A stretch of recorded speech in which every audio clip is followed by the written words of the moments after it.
What's up and welcome back everyone, it's your boy Blue Inferno, and in today's video I'm going to tell you what an archetype is, and how you can use them to try new and creative ways to play Dark and Darker, or learn them all so you can identify which one it is when you have to fight against it. Now, why would I try to add this new terminology to an already complicated game, you might ask? Well, it's for two reasons really. First is to create a simplified view of how a class can be played for beginners, as well as to give creative fuel to the veterans, while not restricting your creativity. With no further ado, let's begin. An archetype, simply stated, is two class skills and any perks that will directly synergize with those skills. Big time emphasis on the directly synergize here. Many perks are great to have, but don't interact with the skill you choose in any way. And you're probably going to say to yourself, well Blue, that doesn't really matter. I can look at all the skills already. Well, what if I told you that there are over 130 archetypes in the game across the 9 classes, and only a small handful of them are fully realized by the player base, because they're the only ones that are considered meta. Well, if you just knew your options, many of the archetypes can straight up counter the current meta, no matter what direction it shifts. Now, you probably want to know why call it an archetype and not a build. Well, the best way I can describe this is as follows. You know that every iPhone is a smartphone, right? But not every smartphone is an iPhone. Let me show you. A build is a massive complicated thing including all of this.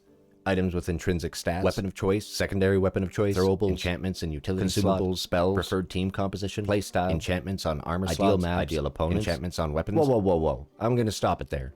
Most content creators will play with and refine the perfect build over days and weeks, tweaking it and cooking that bird in the oven until it's just the right temperature and delicious consistency. But I digress. The important thing here is that a build is a massive amount of information to follow one specific path to get consistent results. Well, an archetype is only made up of 2 skills and any perks that directly help using those skills. That's what it is.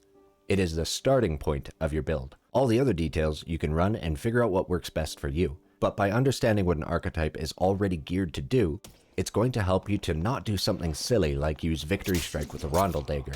That would be embarrassing. Now don't get me wrong, both Victory Strike and the Rondel Dagger can be fantastic, but not together, and knowing the archetypes will give insight into the strengths and weaknesses of your enemy while you're playing the game. You don't need to know every detail of every build, only the archetype to find a way to fight with or against it. And this is where I come in.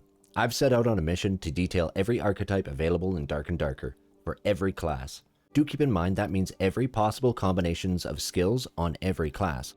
And for every single one, I'm going to make up a name on the spot, give a difficulty rating of 1 to 10, where 1 is beginner friendly and 10 is damn near impossible to pull off, as well as a brief description of how it could be played, accompanied with 1 great strength, along with 1 great weakness of the archetype. If all this sounds interesting to you, then please consider hitting that subscribe button, liking this video, and heading on over to my channel. On a small side note here, I'm still pretty new to creating edited content on YouTube, and learning how to get this whole content creation thing engaging, entertaining, and informative. So I always welcome feedback not only on the information, but also on the quality of the video itself. So please leave a comment letting me know what you think. Alright guys, thanks for watching, and as always, remember, the meta is meant to be broken, as the current meta only stands because it shattered the one before it. I'll catch you next time. Peace.